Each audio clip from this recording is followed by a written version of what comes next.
Can we talk about Death Stranding?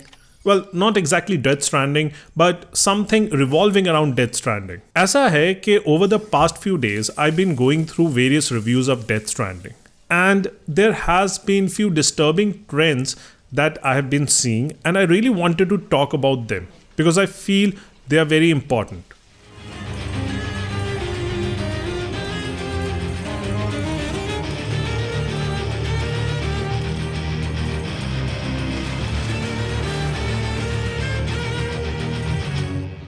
First, I want to talk about the IGN review.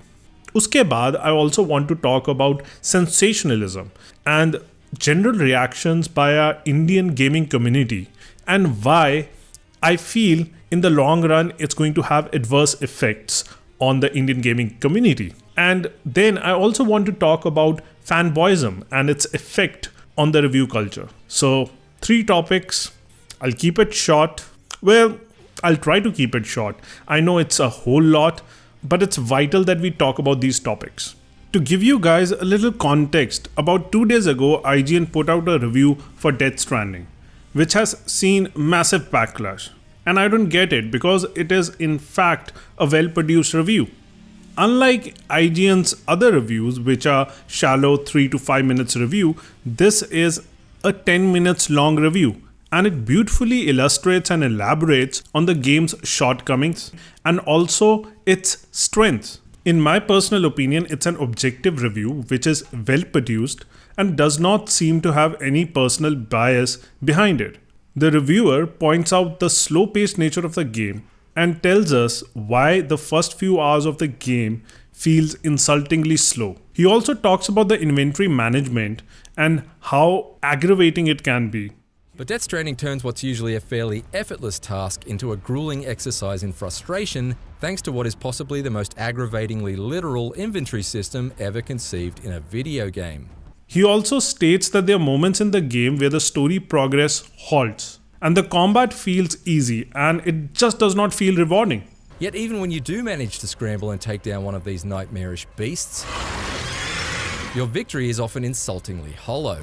He also illustrates how excruciating the fast travel process is, where you need to skip various cutscenes, jump hoops just to fast travel, and I can see the merit behind it. So in my opinion, it's a fair review based on facts. Ready to take the plunge? Yes, I've been ready for the past 5 minutes. Now, I know and I can understand that some people are really hyped for this game. What bothers me more is that the Indian community members have taken this into an entirely different direction. They are not just bashing the review but sensationalizing and twisting and misrepresenting the review in a distasteful way just for clicks. Just saying or announcing that IGN has sold themselves and they're trying to hurt the sales of Death Stranding without any facts to back it up it's just not in right spirit. They are just hollow claims without any substantial evidence. What is worse is that the Indian gaming community is tarnishing its own reputation in the process of just getting clicks and views. Globally, the gaming community is going to look down upon us. In fact, it's the exact opposite. If IGN was to take money, then they will benefit from backing Sony and giving Death Stranding a much higher score.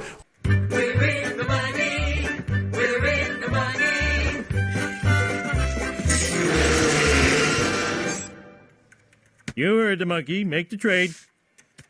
It is extremely important that we talk about this because it just reflects so badly on us. And what is worse is that I see young gamers, young folks in their comments sections getting brainwashed and rallying behind them. These YouTubers are grooming people in a certain way that is unhealthy. As Indian gamers, we have certain responsibility towards how we give our message to our audience. These certain individuals are not only sensationalizing the IGN article for clicks and views, but they are also taking things out of context. They're taking abstracts such as stumbling protagonist from the written article and translating it in an uneducated manner that makes us all look stupid. This needs to stop if we want the Indian gaming community should grow and have a global presence. And we should ensure that we should not become a laughing example for the rest of the world.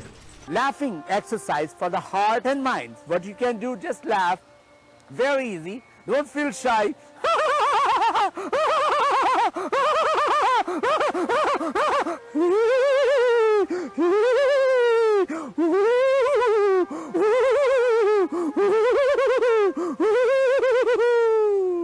And I am happy, I am relaxed. I am happy, I am relaxed. I am happy, I am relaxed. Boo, boo, boo, boo, boo, boo. Okay, with that out of the way, I want to talk about the reviews that have been coming in. It seems to me as though after the backlash that the IGN review received, some reviewers are giving Death Stranding a much higher score, just in an attempt to avoid fanboys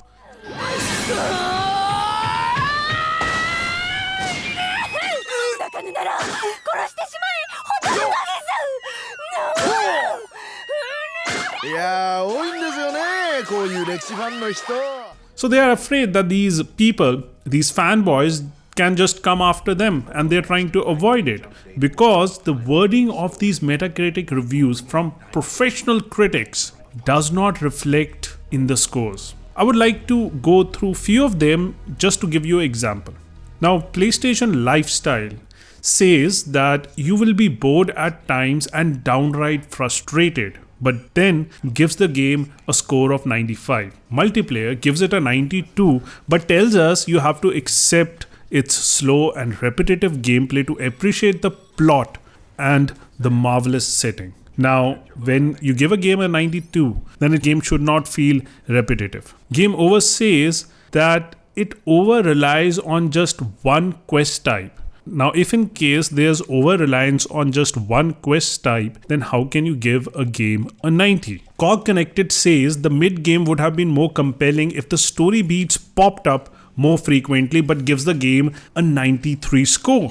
Like that, you have reviewers who are saying that this game falls short of expectations and has a wacky rhythm and a dull gameplay, but chooses to give the game a 90. Level Up gives the game 85, says that Death Stranding falls short in key areas with long, lethargic pacing that will turn players away, and its lack of difficulty will surely seal the deal and people will leave this adventure for later. Now, I don't know, but when you word your review in this way, then that means the game does not deserve a 85. 85 means the game is above good. It's better than good. So what I see, what is happening here is that reviewers are afraid to give this game a lower score. And we as gamers are responsible for this scary trend. First, let me tell you this. I am perhaps an example of a big Kojima fan. What took you so long? I love his work. I played MGS1 on PlayStation 1, MGS2 and 3 on PlayStation 2. Then I bought the HD collection on PlayStation 3. I also got this on PlayStation Vita, and I've now recently got this for Xbox One also. I played the shit out of Metal Gear 5. I've even played Metal Gear Rising twice. I got it for PlayStation 3, then I got it for Xbox. Even though Kojima was just a producer on that game. And honestly, that game shaped out to be much better than I expected it to be. But that's beside the point. The point is, I missed one thing. I also have played MGS4. So what I want to say is that I'm a Kojima fanboy. But I would not kick someone for their opinion or personally go after them. I would probably try to counter it with my own facts and opinions about a particular game. And I don't get it. The game is not even out yet. So why are all these fanboys fighting with people who have actually got the game and have played it? This is scary because this will cause a ripple effect that will undermine the validity of reviews. I feel the negative reviews are much more important than the positive ones. When it comes to game scores, I go and read the negative ones first because it gives me a better idea if I'm going to enjoy that game or not, or whether that game is for me or not.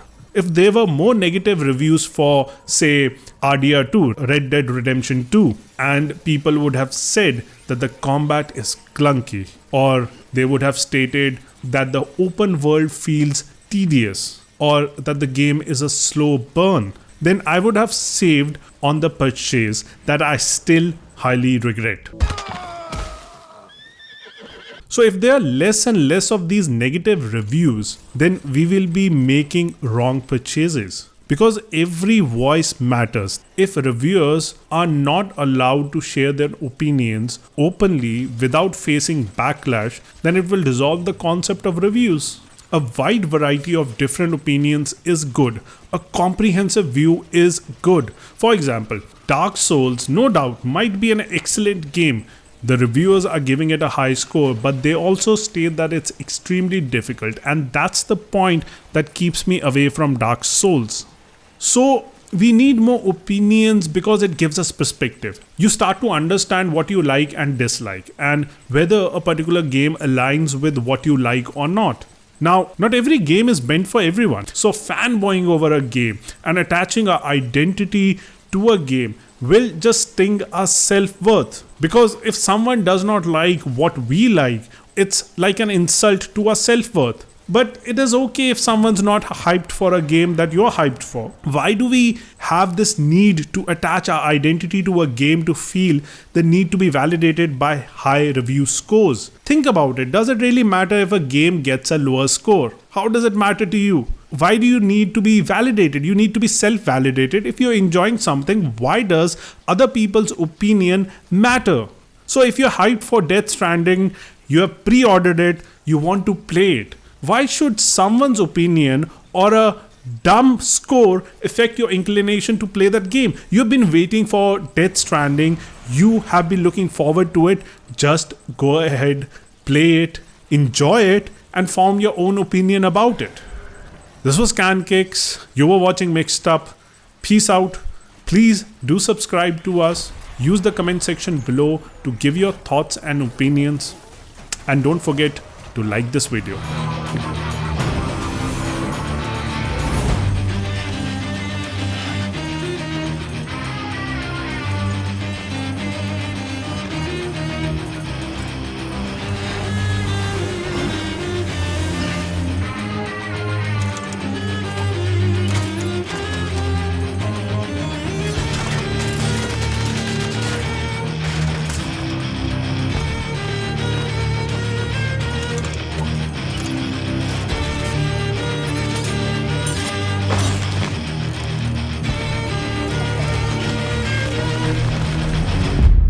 It's all to safeguard the continued independence of Edge Knot City.